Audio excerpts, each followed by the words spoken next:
Bon dia, soc Aleix, vaig al curs de tercer i us vaig a presentar el que és una síl·laba. I la paraula que vaig a presentar és pissarra.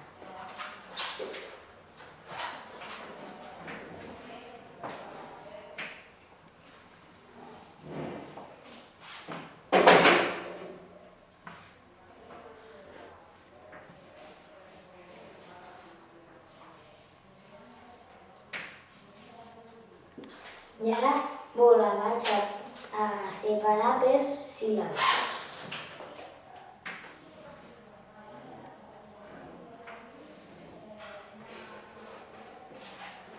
I la paraula pissarra té 3 síl·labes.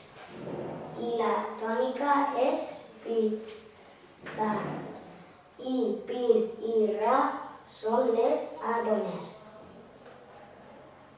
I aquesta paraula és polisíl·laba i com la tònica és la penúltima, es diu plana.